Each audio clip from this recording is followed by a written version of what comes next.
Glória a Deus, aleluia. Realmente eu tenho um chamado, podem se assentar. E desde o vento da minha mãe, literalmente. Meus pais oraram para realmente eu ser dedicado a Deus. E quando a gente é chamado, a gente tem que pregar o Evangelho, ser fiel e não pode calar. Agora, vocês já foram chamados por Deus para pregar sobre a morte?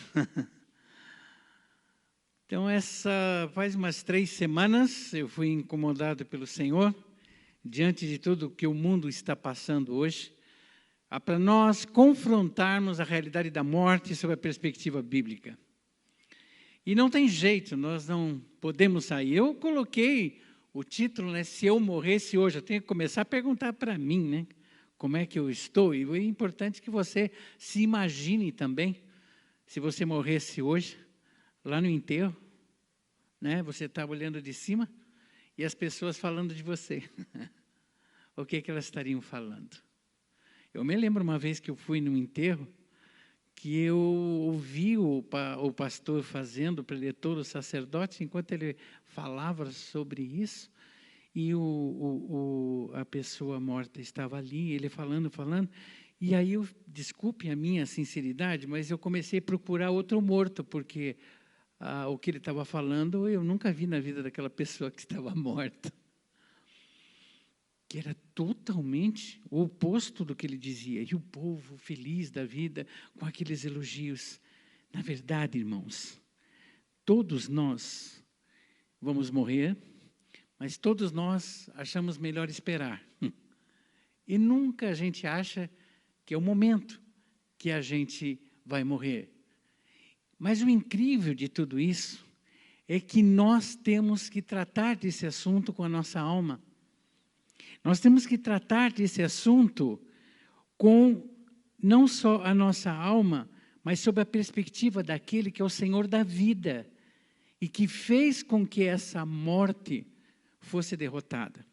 Quando eu leio 1 Coríntios 15, 56, o texto diz com muita claridade que o aguilhão da morte é o pecado. Gente, por causa dessa desgraça do pecado, toda vez que a gente enfrenta a morte, é como se tivesse um espeto de pau bem apontado na frente, cutucando a gente, doendo, porque a gente tem que enfrentar a morte. Mas como que a gente vai enfrentar essa morte? E uma das coisas que eu pensei é, na verdade, deixa eu ver se está no 1 aqui. Mudou, espera aí. Isso. O que eu pensei é que o fato de nós estarmos vivos hoje é oportunidade de nós pensarmos sobre a morte. Parece uma coisa lógica, né? Mas é a oportunidade que Deus dá a você e dá a mim. Ainda temos tempo de pensar, ainda temos tempo de avaliar, ainda temos tempo de refletir. Como é que eu vejo a morte? Como é que eu estarei diante da morte? E se realmente Deus me chamasse, o que aconteceria comigo? Porque a eternidade eu teria que enfrentar. Porque Hebreus 9, 27 diz, ao homem está ordenado viver uma só vez, depois vir a morte, e a morte vai trazer o juízo. Ninguém escapa. Mesmo que intelectualmente eu venha tentar racionar de forma contrária. Outra coisa que é importante nós avaliarmos, se eu fosse pessoalmente avaliar a questão da morte, está demorando para mudar? Mudou? Obrigado, amor. Tá? Então, o que a gente vê? Humanamente falando, se eu fosse pensar na minha morte, do árabe, né, tem contado as continhas para ver se está tudo certinho, né, se lojinha vendeu, se lojinha lucrou, né? Então, se a família vai ficar com herança, se a família vai ficar, né? Então, alguma coisa a gente mexe humanamente. Isso é normal e ninguém vai escapar disso. A outra coisa é que mesmo que eu avalie, Mesmo que eu pense em deixar todas as coisas, a Bíblia diz, porque nada trouxemos para este mundo, e manifesto é que nada podemos levar dele. 1 Timóteo 6,7. Queridos, você pode deixar tudo escrito, até para sua esposa, se você morrer, você não vai casar de volta. Esquece, você não pode determinar nada. E nem brincar, vem mexer com o teu pé. Né? Não. Na verdade, veio sem nada e vai sem nada. Você foi, nem a glória que porventura você tenha tido aqui vai ser lembrado. Você foi. Agora, o problema é que você foi e vai estar diante de Deus. E a eternidade vai ter que ser enfrentada. Outra coisa que eu avalio com respeito à morte é que eu não tenho jeito, eu tenho que pensar, será que eu tenho segurança diante da morte, que eu vou estar com Cristo? Data vênia, gente, eu falar uma questão pessoal, e nem quero me ensoberbecer aqui, mas eu não posso falar algo sem autoridade daquilo que eu estou falando. E a autoridade do que eu estou falando, eu tenho segurança. Eu tenho segurança da vida eterna, porque um dia, com 14 anos, há mais de 50 anos atrás, eu declarei a Jesus Cristo como meu Senhor, como meu Salvador. E o mais lindo de tudo é que o Espírito Santo de Deus, conforme a palavra, me testifica dia a dia que eu sou filho de Deus, que eu não sou só criatura, e eu trato a Deus de Pai, e mais, tudo isso firmado naquilo que a palavra diz. E a palavra é a palavra de Deus. A segunda coisa que eu avalio, quando eu trabalho com a morte, é que eu tenho alegria no meu coração de deixar essa herança de fé. É que o de lá não está mudando, então eu estou com dúvida, tá bom. Tá. É alegria no coração de deixar essa herança de fé para minha família, conforme o desejo expresso no próprio convite de casamento. Quando a gente vai casar, a gente fica pensando, qual versículo? Qual versículo? Porque, gente, esse versículo vai ficar. E quando a Silvana e eu estávamos escolhendo, a gente pensou não só no casal, mas na família, na herança. Pensamos na sucessão, na descendência. E isso, gente, é alguma coisa bíblica.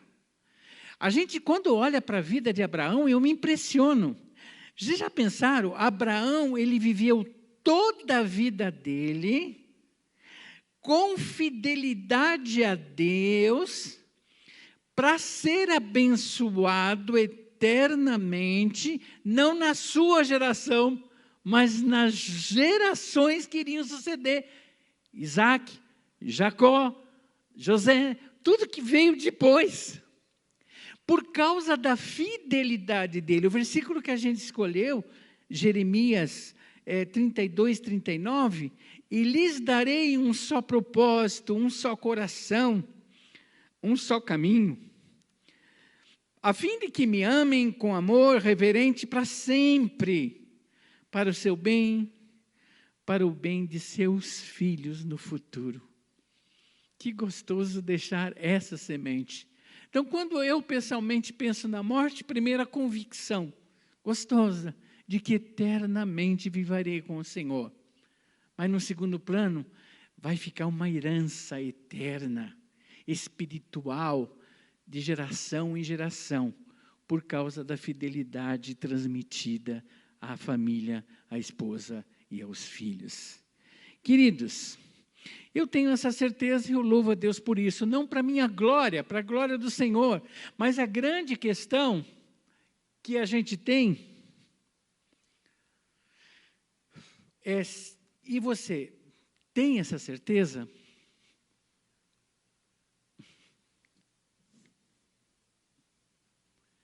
E você? Tá? Não tem essa certeza? Posso dizer uma coisa para você?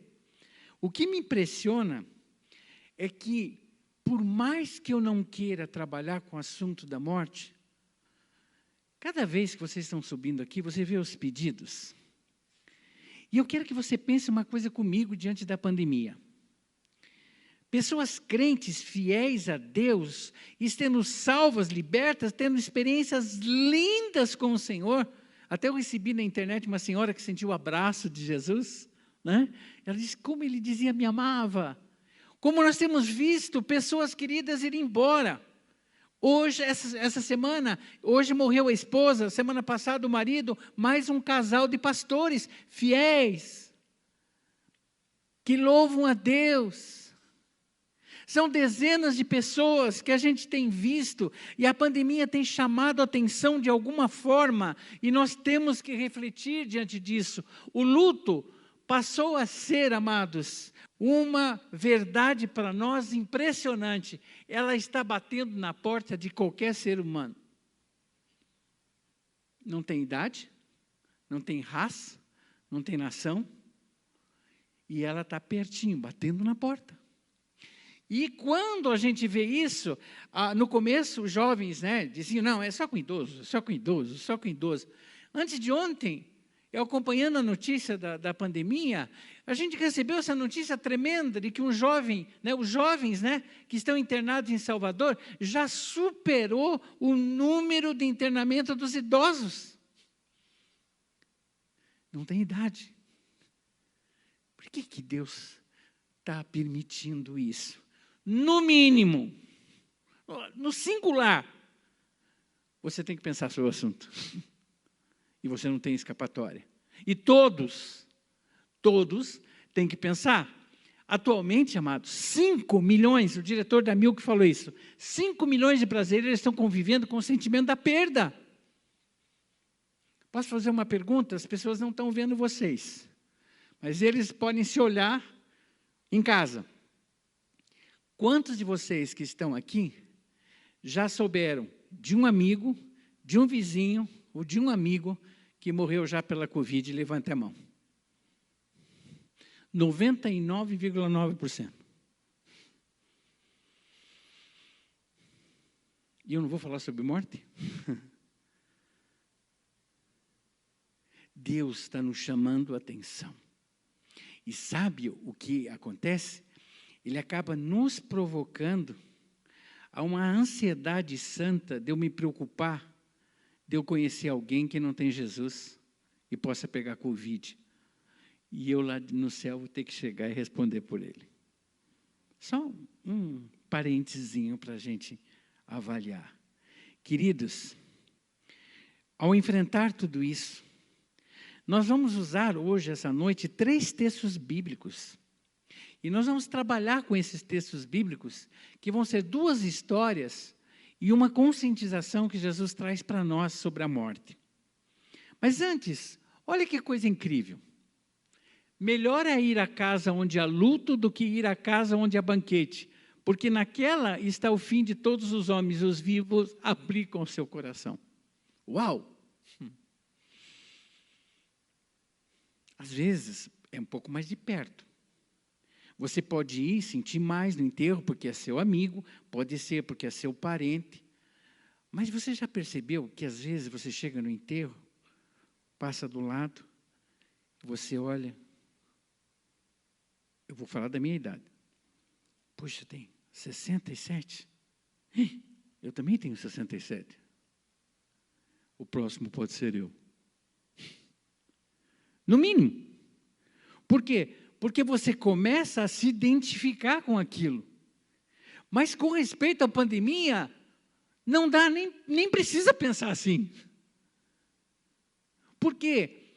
Porque não é o prognóstico ou a previsão da enfermidade, é a realidade da morte que está chegando como surpresa e batendo a nossa porta. E eu tenho que pensar sobre a morte. Queridos, outra coisa que a gente vê, a morte chegando, nos levando num simples piscar de olhos. Incrível. A Bíblia fala sobre a névoa, fala no sentido de que realmente a vida passa rápida, mas quando a Bíblia fala sobre isso, eu penso na perspectiva de idade. Não, a gente envelhece, o tempo olha para trás, passou tudo tão rapidamente, mas a pandemia não está mostrando isso. Ela está dizendo, não é a idade. A vida está chegando ao fim e você precisa saber lidar com ela. E ver como que você vai enfrentar. Uma coisa que eu gosto muito, são muitas coisas que Billy Graham falou, mas uma das coisas que o Billy Graham falou foi o seguinte, gente. A Bíblia é mais atual que o jornal do amanhã. A Bíblia é mais atual do que o jornal de amanhã. Então eu vou para ela e vou ver o que ela diz sobre morte, o que ela diz sobre eternidade, o que ela fala a respeito de vida eterna e morte eterna, o que ela fala sobre salvação e perdição. Mas, de qualquer jeito, eu vou estar falando sobre morte. E eu vou ter que enfrentá-la. E eu vou olhar sobre essa perspectiva. Queridos, primeiro lugar, a imagem do eterno dentro de nós. Quando a Bíblia, em Atos 1:8, fala de Deus, fala sobre alfa e ômega, a gente vê alguns símbolos de eternidade, de infinitude, a gente vê aquele, parece um 8 virado, que fala sobre o símbolo que é o infinito, mas a Bíblia é muito mais forte. Deus é o alfa, que é o princípio, ele é o ômega, as duas letras gregas, que é o fim. Esse é o nosso Deus. Só que ele fez uma coisa quando ele nos criou. Sabe o que ele fez? Dentro da perspectiva antropológica, antropomórfica, né, e teomórfica, Deus não teve nada antropomórfico, isso é nada nosso nele. Mas nós recebemos o teomórfico em nós. Ele tem a eternidade e Deus nos deu a eternidade. E quando isso veio para nós, posso dizer uma coisa para você? Eu vou ficar incomodado com essa eternidade. Eu não vou conseguir existir se essa eternidade não existir. Só que quando isso foi estabelecido, gente, a realidade bíblica, né, que a gente vê, tudo que não é eterno é eternamente inútil. Sabe o que isso significa? Você e eu, se a gente vive o aqui e agora, a gente nunca é feliz e nunca é satisfeito. Porque aqui é o temporal. Quando você vive alguma coisa que está linkada ao eterno, as coisas passam a ter sentido. Essa é a verdade.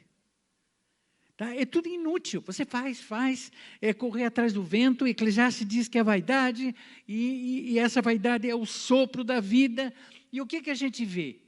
Quando a Bíblia fala sobre eternidade, ela nos deixa claro que nós fomos criados para sermos eternos, porém o pecado não tirou o fator da eternidade, mas tirou a comunhão, a certeza de vida eterna com Deus. Antes eu estava dia a dia com Deus, o pecado me tira essa bênção da comunhão. É isso que aconteceu. Mas o eterno não saiu. Mas eu fico incomodado. Por quê? O vazio existencial meu é da eternidade. Só que esse vazio existencial foi Deus que me deu. E na infinitude que Ele é, Ele preenche a infinitude do meu coração por causa do pecado. O único jeito. O único jeito. Então Ele manda Jesus, que vocês já conhecem, para restaurar essa comunhão. Há uma necessidade de cruz, porque é uma sentença de morte. Há necessidade de ressurreição, porque uma vida nova precisa ser estabelecida. Mas Ele faz isso, gente, para restaurar no teu coração, ou no meu coração, o infinito que a gente nasceu e perdeu por causa do nosso pecado. Acompanhe o raciocínio comigo. Quando a Bíblia diz, porque Deus amou o mundo de tal maneira que deu o seu Filho unigênito, para que todo que nele crê não pereça, mas tenha vida eterna, é que eu tenho necessidade de reconhecer esse plano, que há uma solução motivada por amor, mas uma solução que vai me levar à confissão, e uma confissão que vai me levar a uma entrega, uma confissão que vai me levar a um arrependimento, e um arrependimento que vai levar à reconciliação, e o eterno sendo restaurado em mim para a vida eterna. Essa é a grande questão. Vamos ao primeiro texto. Olha que coisa linda. Jesus, sempre, por ensinos de parábola, Jesus lhes contou ainda uma parábola dizendo: o campo de um homem rico produziu com abundância. Então ele começou a pensar: que farei? Pois não tenho onde armazenar a minha colheita. Até que disse: já sei. Destruirei os velhos celeiros, construirei outros maiores, ali armazenarei todo o meu produto, todos os meus bens, e direi à minha alma: você tem um depósito, muitos bens, para muitos anos, descanse, coma, beba, aproveite da vida. Mas Deus lhe disse: louco, esta noite lhe pedirão a sua alma, e o que você tem preparado para quem será? Assim é o que ajunta tesouros para si mesmo, mas não é rico para com Deus. Querido, aquele homem, a filosofia, ajuntar para desfrutar. Eu estive fazendo algumas análises, pesquisas, e ninguém escapa disso.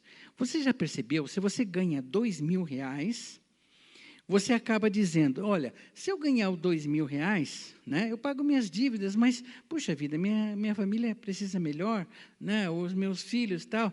Se Deus me dá 4.000, está bem. Aí você passa a ganhar 4.000. Quando você ganha 4.000, você diz: puxa vida, com 4.000, nós já temos tantas coisas, mas, puxa, a gente sempre quis ter aquilo e agora a gente não tem. Puxa, se eu pudesse ganhar mais 2.000. Gente, você pode ganhar 20.000, você vai querer ganhar 40.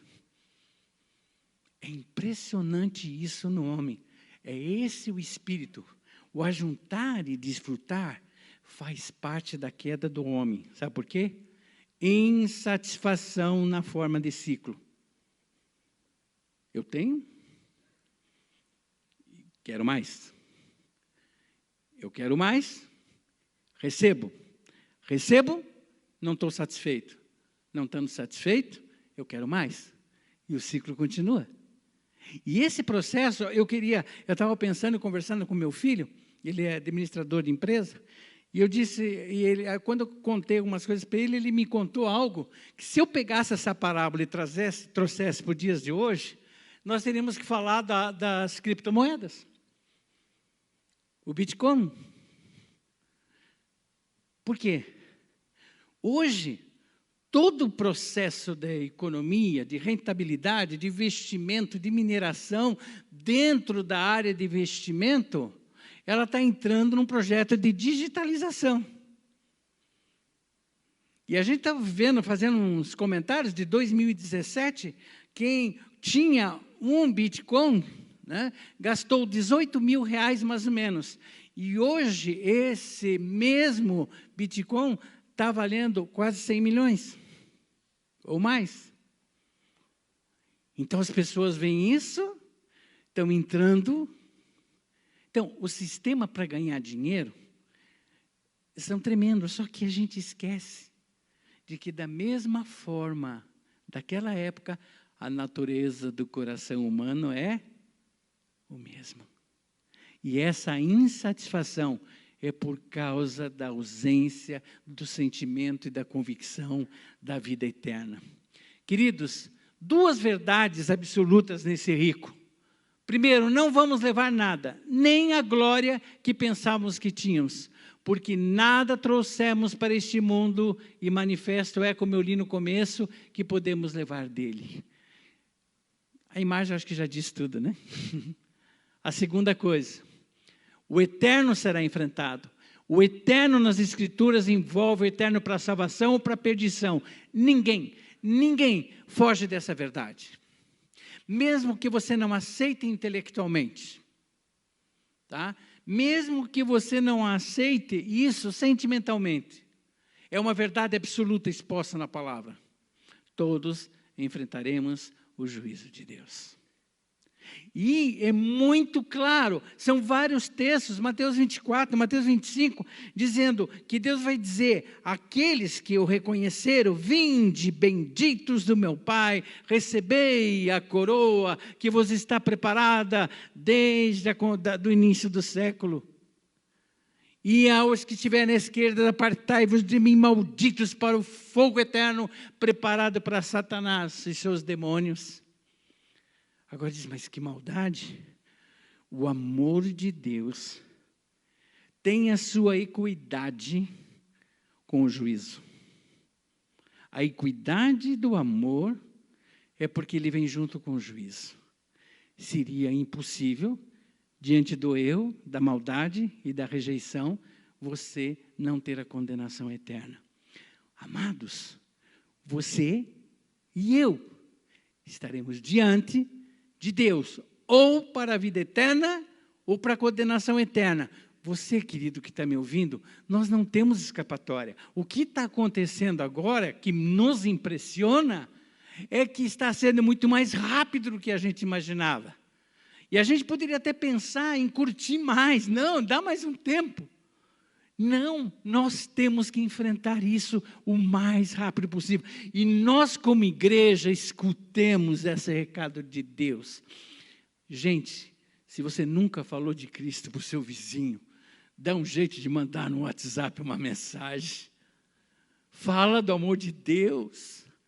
Fala, escreve a oração de como receber a Cristo, para que você não possa se arrepender depois.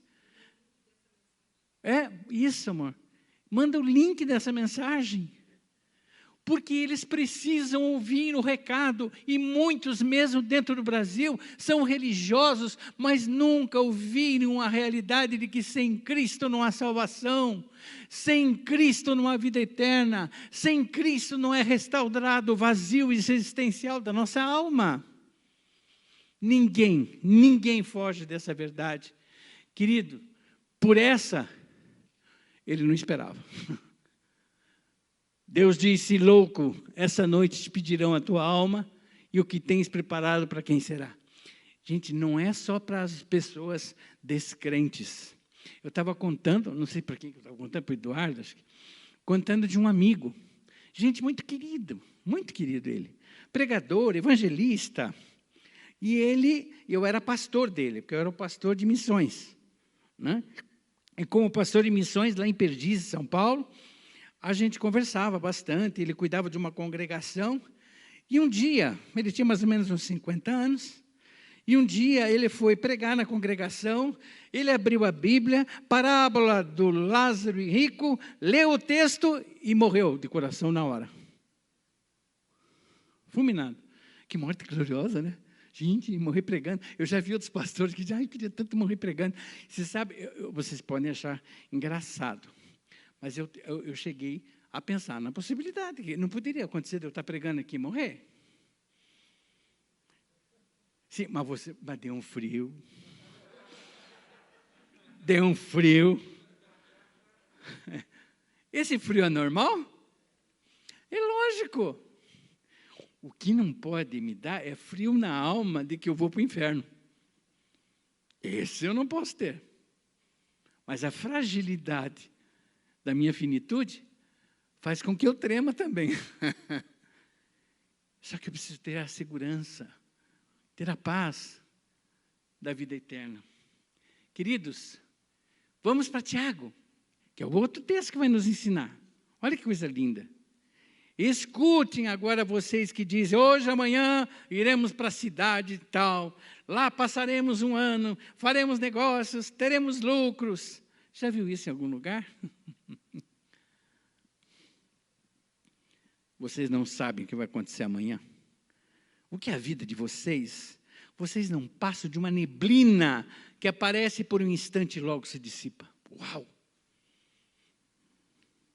Em vez disso, vocês deveriam dizer, se Deus quiser, não só viveremos, como também faremos isso ou aquilo.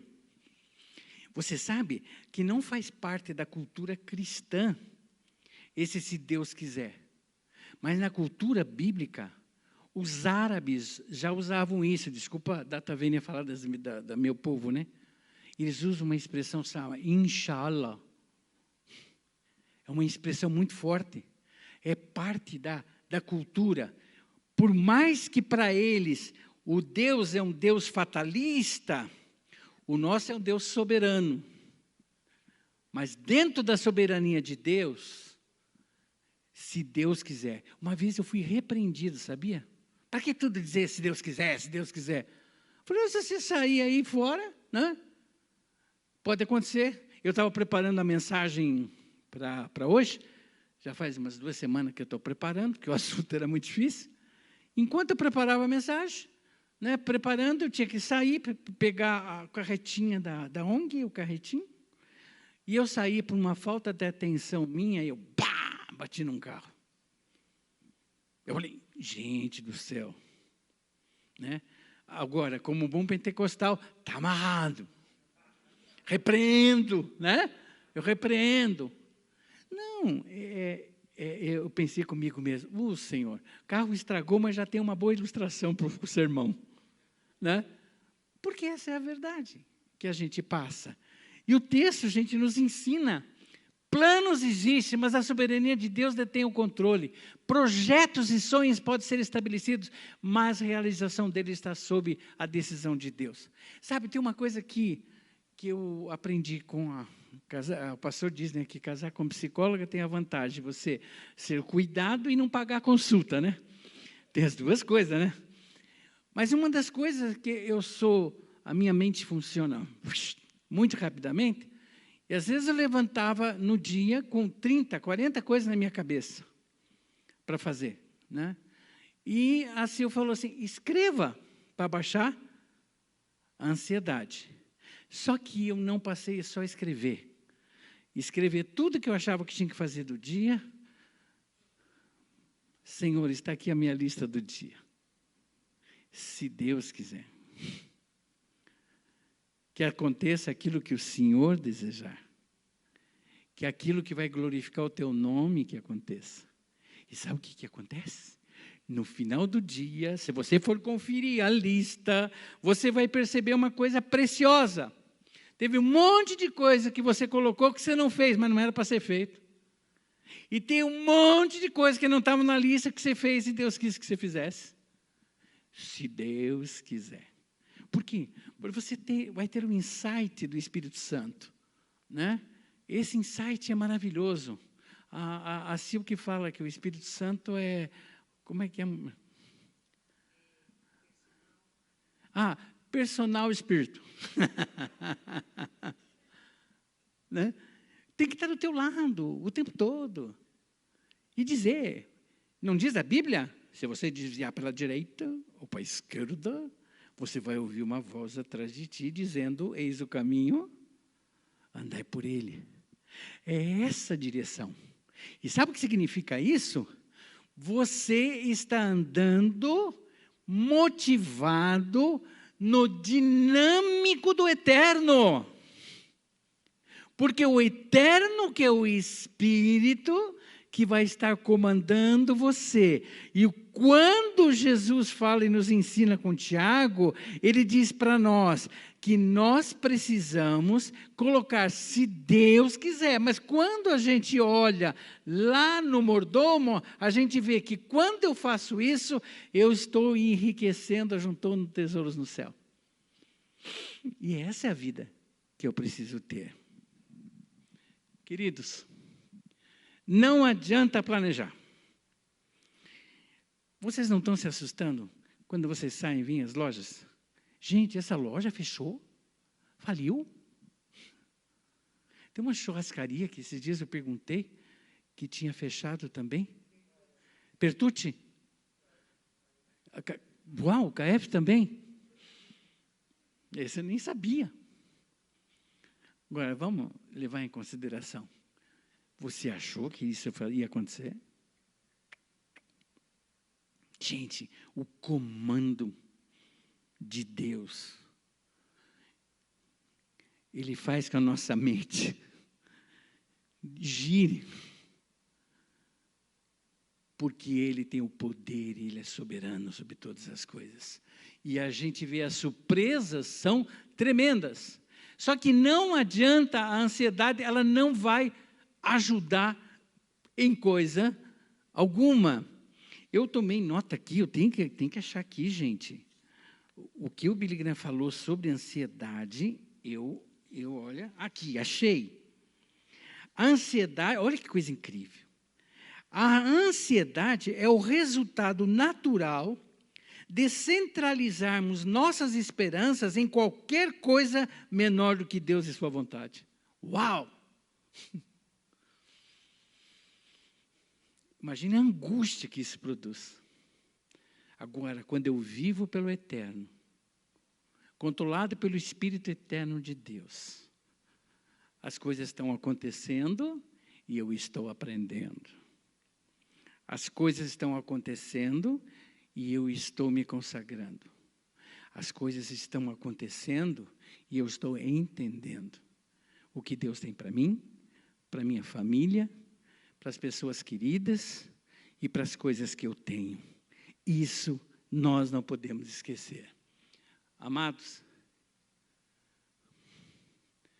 Tiago 14, 13 que eu li.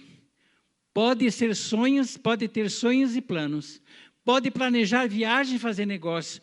Porém, a vida ensina. Você não tem poder sobre o dia da manhã. Se o Senhor quiser, estaremos vivos e faremos isso ou aquilo. A vida é um vapor que se vê e logo se vai. Não temos todo o tempo do mundo. Não temos todo o tempo do mundo. Se hoje ouvires a voz do Senhor, obedeçam. Não é para amanhã, eu não tenho todo o tempo do mundo. Existia uma música de uma cantora, eu esqueci o nome dessa cantora, que é Amanhã Eu Vou. Amanhã eu vou. Queridos, é hoje, porque amanhã pode ser tarde. E se a tua vida não está em Cristo, você será condenado eternamente. Desculpa, mas assim traz a palavra. Queridos, o que você pensa de errado sobre a vida e sobre a morte é a oportunidade é de mudar hoje. Vocês estão com a Bíblia aí? Vocês estão em casa? Se não estão, eu leio aqui. A história de um homem, é breve o texto, chamado Ezequias. Capítulo 38 de Isaías. Que apelo para você hoje, amado, e para mim também avaliar. Por esse tempo, Ezequias adoeceu de uma enfermidade mortal. O profeta Isaías, filho de Amós, foi visitá-lo e disse, assim diz o Senhor, põe em ordem a sua casa, porque você morrerá. Você não vai escapar. Então Ezequias virou o rosto para a parede, era um homem muito temente a Deus, muito crente, e orou ao Senhor e disse, Senhor, lembra de que andei diante de ti com fidelidade, com coração íntegro, fiz o que era reto aos teus olhos. E Ezequias chorou amargamente. Então a palavra do Senhor veio a Isaías e disse, vá, diga a Ezequias, assim diz o Senhor, o Deus de Davi seu pai, ouvi a tua oração, vi as tuas lágrimas, acrescentarei 15 anos à sua vida, livrarei das mãos do rei da Síria, tanto você quanto a cidade, e eu defenderei essa cidade. Este é o sinal que você receberá do Senhor para indicar que Ele cumprirá o que prometeu. Eis que farei retroceder 10 graus a sombra lançada pelo sol declinante do relógio de Acás. E assim o sol retrocedeu os 10 graus que já havia declinado. A ordem de Deus, arruma a tua casa. Porque você vai morrer. Só que ele não morreu. Deus teve misericórdia dele. Teve um monte de gente que não morreu por causa da Covid. Mas pode dizer uma coisa para você? Estão andando miudinho. Estão andando miudinho, que é uma transformação tremenda. É um impacto tremendo. O Zias deve estar me ouvindo. Zias, você me desculpe, mas eu vou usar a ilustração, não pedi permissão, mas eu vou contar de você. O Zias levou um tombo tremendo na praia. E ele ficou desacordado. E ele disse para mim hoje, Pastor Calixto, naquela hora eu pensei, se eu morresse hoje, E quantas coisas, Uzias é testemunho, que ele está diante de Deus perguntando, acertando, colocando o coração, oportunidade que Deus está dando a você e a mim, de avaliar como é que nosso estilo de vida, o modo vivente de cada um de nós, será que estamos vivendo, ajuntando o tesouro nos céus? Queridos, tem uma história muito interessante, que tinha uma patroa e uma empregada. As duas eram muito crentes. E a patroa era dona de uma mansão, uma linda mansão. E a empregada lá trabalhando, as duas crentes. As duas morreram. Aí chegaram lá no céu, o anjo, a patroa disse, você pode me mostrar o céu? Vou mostrar. Aí eu fui indo, mostrando. De repente, chegaram diante de uma linda mansão. Aí o anjo disse, lembra da tua empregada? Lembro, é dela. O quê? É dela? Puxa, a minha, né? Deve ser. A dela é essa? Aí andaram, um casebre pequenininho, caindo os pedaços, né? Essa é a sua. Não, como? A senhora esqueceu de uma coisa. O material para construir aqui vem lá de baixo. O material para construir o tesouro nos céus vem daqui. O ajuntar os tesouros é no céu, aonde você tem ajuntado o seu tesouro. É para a gente pensar, é para avaliar.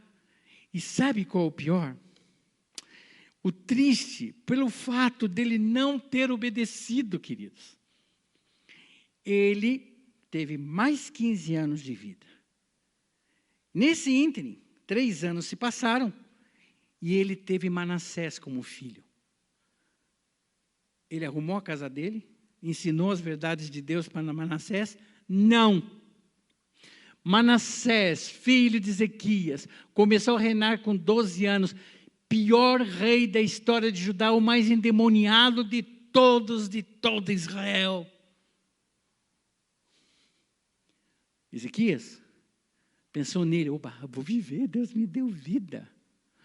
Amados, vamos colocar em ordem a nossa casa. Sabe por quê? Lembra que eu falei de Abraão? Porque as coisas vão acontecer sucessivamente na vida da minha família, se eu for fiel a Deus. Porque o rei Ezequias não colocou a sua casa em ordem, o cativeiro do povo judeu na Babilônia nasceu dentro da sua casa. Que dor que isso me dá. Quantas desgraças estão surgindo dentro de nossas casas.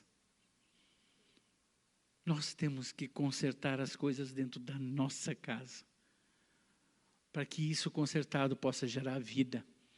Promoveu a idolatria de Baal, reconstituiu os altares destruídos por seu pai, promoveu práticas de magia, adivinhação. Um dos extremos dessa chamada idolatria foi o sacrifício humano do seu próprio filho.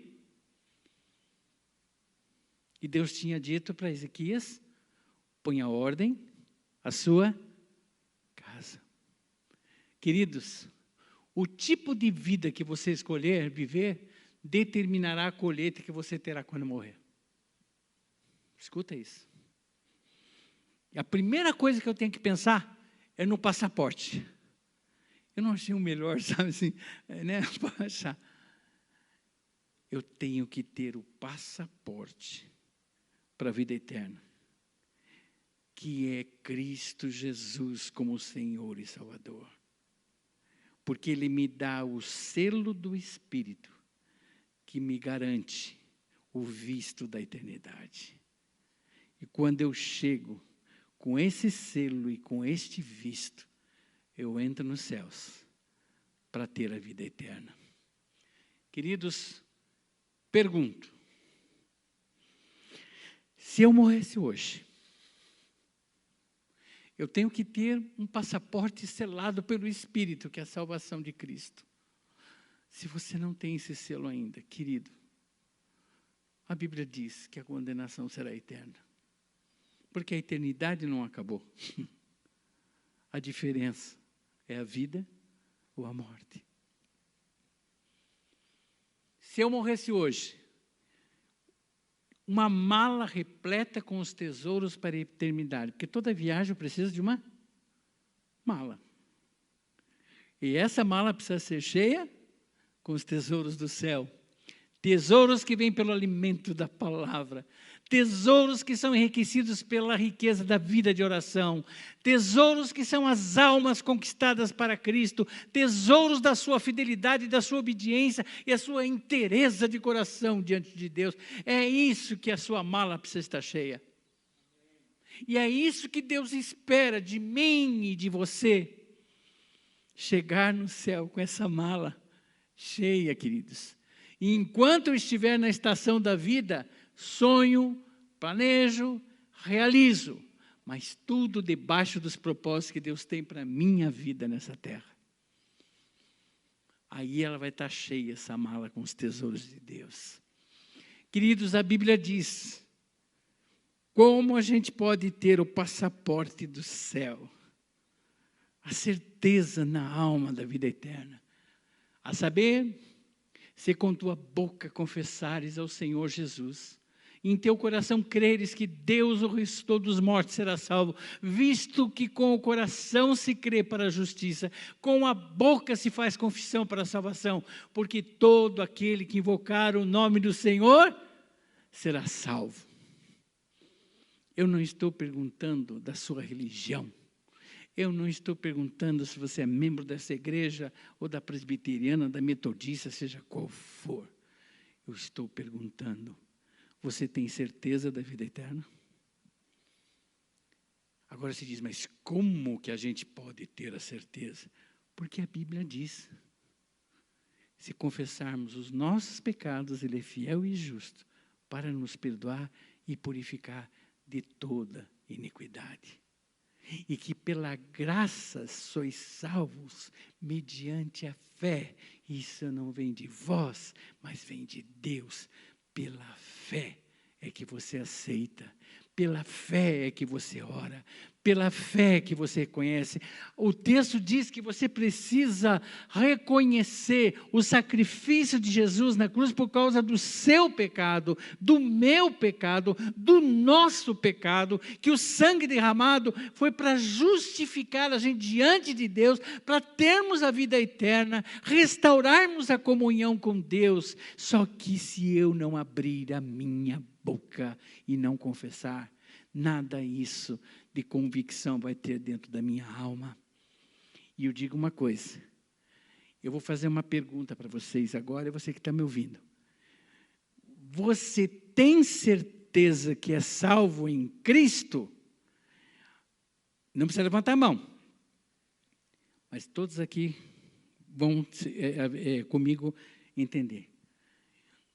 As pessoas perguntam e eu digo, tenho. Porque é uma convicção. Eu nunca esqueço o dia que entreguei a minha vida a Cristo. Nunca esqueci. O dia que eu fui à frente.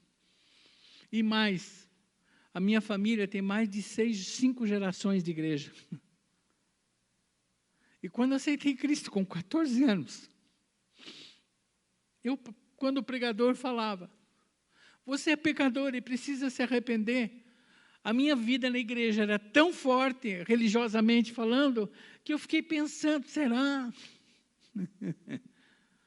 Mas quando o pregador disse assim, imagine eu como adolescente, o pregador disse, será que você não mentiu alguma vez? Ah, sim. O que a Bíblia diz? Satanás é o pai dos mentirosos. E a condenação para eles. Eu fui impactado. E eu disse, eu sou pecador. E arrependido. Há mais de 50 anos. E o gostoso é que jamais Deus abandona aquele que vai a Ele, jamais Ele lança fora. E nunca mais, a partir daquele dia, eu perdi a convicção. Se alguém pergunta, você é salvo? Sou. Porque o Espírito testifica, porque a palavra diz, mas você não pode. Posso. Eu tenho uma convicção no meu coração. Então, você que está em sua casa, você que está aqui, Se você não tem essa convicção, é possível que você não seja salvo. E você vai precisar orar, entregando sua vida a Cristo. Porque é radical a mudança. A mudança é radical. E hoje a gente ouviu um testemunho daquela mulher, né, amor? Que a pessoa aceitou a Cristo, gente. Ela estava intoxicada de drogas. Intoxicada, repleta. E ela quis dizer, quero Jesus. E na hora que Jesus entrou, ela foi curada. Todo o efeito da droga foi embora. Todo efeito do pecado na sua vida vai embora. Toda angústia da sua alma vai embora. Toda a paz do céu vem no teu coração. E a convicção da eternidade com Deus vai se manifestar. Por isso, não podia de jeito nenhum terminar um sermão como esse. É um compromisso que eu tenho como pregador, né? Elas cantaram, o pessoal do louvor. Foi gostoso. Meu compromisso é pregar o evangelho e não me calar. Aqueles que nunca declararam, e eu vou abrir um parênteses porque Deus me fez lembrar isso. Eu já tive pessoas que eu atendi, membros de igreja, que eu percebia que elas não tinham convicção. Eu disse, você já fez essa oração? Não, eu nunca fiz. Eu disse, por isso que você vive esse transtorno. Você não é salvo em Cristo. Então, aquelas pessoas que nunca oraram, recebendo a Jesus como Senhor e Salvador, vão orar essa oração. Isso, quero pedir uma coisa para vocês. Todos nós, é gostoso declarar isso de volta. Vamos declarar isso em voz alta, para o diabo desgraçado ouvir. Tá? E você que está em casa, se você já tem, e a outra pessoa do teu lado ainda não fez essa oração, você vai fazer com ela. Gente, essa declaração, né? E nesse momento, vamos ficar em pé, gente, vocês que estão aqui, e vamos assim, com o nosso coração mesmo, fazer essa oração. O pessoal da música pode vir aqui, mas vocês vão fazer a oração também, tá? Tá bom? Podem subir aqui. E depois que a gente fizer essa oração, eu vou convidar a Sil para orar pelas pessoas que vão precisar colocar a casa em ordem. Que foi o apelo que Deus fez para nós também em Ezequias. Tá bom? Gente, podemos orar antes de vocês começarem a tocar? Vamos? Então vamos lá. Alto, hein? Querido Deus, declaro que Jesus morreu numa cruz pelos meus pecados e ressuscitou para que eu tivesse vida. Peço perdão pelos meus pecados. Entra na minha vida e testifica com teu Espírito Santo a tua presença. Rejeito todos os deuses estranhos que têm tomado o lugar de Jesus e o declaro como meu único e suficiente Salvador. Entrego toda a minha vida e meus caminhos para que o Senhor Jesus possa conduzir-me. Em nome de Jesus, amém. Vamos bater uma salva de palmas para Jesus? Antes de vocês cantarem, a Silvana vai fazer a oração do concerto da casa. E se quiser falar alguma coisa, mãe. Você que fez essa oração, está nos ouvindo, por favor, no chat, entre em contato, que nós da igreja queremos te conhecer e te ajudar nesse início dessa jornada, tá bom? E agora você que foi tocado por isso, por toda essa palavra, entendendo que a nossa vida realmente é como uma neblina, entende que tem que colocar a sua casa em ordem, é hora de a gente pedir ajuda para Deus. É só através do Espírito Santo de Deus para que a gente não seja enganado. A palavra de Deus diz que a parábola, a semente foi lançada e o diabo está lá fora esperando para retirar. Nós vamos orar agora para que ela fique, caiu em bom solo, dê fruto e realmente a gente possa fazer diferença, em nome de Jesus. Então, você que foi tocado por essa palavra e entende que o Espírito Santo precisa te ajudar a arrumar a casa, se ajoelhe agora diante do Senhor e diz, Senhor Deus, eis-me aqui, me ajuda. Eu quero colocar a minha casa em ordem e se o Senhor estiver me chamando, ainda hoje à noite, eu vou estar me entregando como um servo fiel que disse, eu batalhei. lutei o bom combate. Então, você que foi tocado, possa estar se ajoelhando agora e orando junto comigo. Pai querido, em nome de Cristo Jesus, nós entendemos, Senhor Deus, que realmente nós temos sido enganados, Senhor Deus. Enganados, Senhor Deus, com toda a rotina dessa vida, com os encantos dessa vida. Senhor Deus, nós temos entendido que pouco temos buscado a Tua face. Pouco temos buscado, Senhor Deus, a Tua vontade. Ignoramos, Senhor Deus, tantas vezes a Tua voz que nos chama, nos exorta. Ó Pai querido, em nome de Cristo Jesus, Espírito Santo, vem e mostra onde precisamos arrumar a nossa casa, Senhor. Às vezes, Senhor Deus, são aqueles pecados ocultos, Senhor Deus, que nós ainda não confessamos. Às vezes são nossas mágoas, Senhor. Às vezes, Senhor Deus, realmente é a nossa rebeldia, Senhor. Em nome de Cristo Jesus, fala, Senhor. Mostra, porque o Teu servo ouve, Senhor. Nós queremos ser aquele servo prudente, Senhor. Pai Santo, que quando o Senhor nos chamar, Senhor Deus, a gente possa, Senhor Deus, chegar diante do Teu altar alegre. Alegre porque cumprimos a Tua vontade. Alegre, Senhor Deus, porque a nossa jornada aqui na terra não foi em vão, Senhor. Alegres porque nós estamos juntando, Senhor Deus, tesouros no céu. Alegres, Senhor Deus, porque nós não temos deixado de fazer a Tua vontade. Ó Espírito Santo de Deus, nos incomoda, Senhor. Não deixa que nós sejamos enganados, que seja só mais um sermão na nossa vida. Ó Espírito Santo de Deus, fala, fala, fala, para que nós não sejamos o tolo, Senhor Deus, que tem juntado dentro dos celeiros, mas que nós possamos ser, Senhor Deus, o servo prudente e fiel, cumpridor da Tua vontade. Senhor Deus, passa Teus olhos aqui na igreja. Olha aqueles que estão ajoelhados, Senhor. Olha aqueles que estão, Senhor Deus, se derramando diante do Teu altar. Dá uma porção dobrada do Teu Santo Espírito, Senhor Deus, para que nós possamos cumprir tudo aquilo que o Senhor colocou nos nossos corações. E quando o Senhor nos chamar, Senhor Deus, queremos ir felizes e alegres, e nossos familiares mais felizes ainda, porque sabem que nós estamos indo à Tua presença. Porque é no nome de Jesus que oramos e é no Teu nome precioso que dependemos. Amém, Senhor Deus. Glória a Deus, aplauda o Senhor. Glória a Deus. Pode se assentar por um instante. Nós estamos encerrando esse culto. Pastor Calixto, Deus, Ele é maravilhoso. Ele alinha as coisas de uma maneira impressionante. Há mais ou menos uns 10 dias atrás nós gravamos uma reflexão que vai ao ar na quarta-feira. E a pergunta é: o que você sabe sobre a morte? E nós não tínhamos falado nada, né? Eu nem sabia que o Senhor ia pregar essa mensagem. E já fica o convite para você, na quarta-feira então, essa reflexão, a partir das 3 horas da tarde, o que você sabe sobre a morte? No canal do YouTube.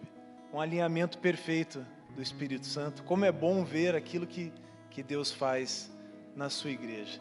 Você que nos acompanha em casa, nós vamos encerrando essa transmissão. Se você ainda não é membro da igreja, se você talvez esteja assistindo pela primeira vez esse culto, escreva aí no chat: quero ser membro. Escreva para que nós possamos entrar em contato com você. Sim, você que fez essa oração de entrega, essa oração com a irmã Silvana também para colocar a sua casa em ordem, escreva lá, registre ali a sua participação.